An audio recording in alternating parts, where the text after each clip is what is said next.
ഈ വർഷത്തെ മഹാശിവരാത്രിക്ക് തുടക്കം കുറിക്കാൻ ഇനി വെറും ദിവസങ്ങൾ മാത്രമേയുള്ളൂ. ഈ ദിനത്തിൽ ജ്യോതിഷപരമായി നോക്കുകയാണെങ്കിൽ വളരെ വലിയ മാറ്റങ്ങളാണ് സംഭവിക്കാൻ പോകുന്നത്.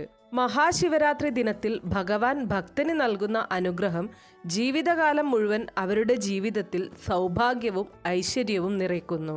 ഈ വർഷത്തെ ശിവരാത്രി ദിനം ഫെബ്രുവരി 26 ബുധനാഴ്ചയാണ്.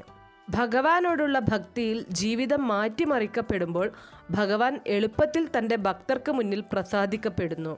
അതോടൊപ്പം അവരുടെ ആഗ്രഹങ്ങൾ പൂർത്തീകരിക്കപ്പെടുകയും ചെയ്യും. ഈ മഹാശിവരാത്രി ദിനത്തിൽ അപൂർവമായ ചില ഗ്രഹമാറ്റങ്ങൾ സംഭവിക്കുന്നുണ്ട്. അതിൽ ചില രാശിക്കാരുടെ ഭാഗ്യം തെളിയുന്ന ദിവസം കൂടിയാണ് എന്നതിൽ സംശയം വേണ്ട. 12 രാശിക്കാരിൽ 3 രാശിക്കാരുടെ ജീവിതത്തിൽ വർഷം മുഴുവൻ നീണ്ടു നിൽക്കുന്ന നേട്ടങ്ങളാണ് കാത്തിരിക്കുന്നത്. സാമ്പത്തിക നേട്ടം, വളർച്ച, തൊഴിൽ വിജയം, ബിസിനസ്സിൽ അഭിവൃദ്ധി എന്നിവയെല്ലാം തന്നെ ഇവരെ കാത്തിരിക്കുന്ന വിജയങ്ങളാണ്.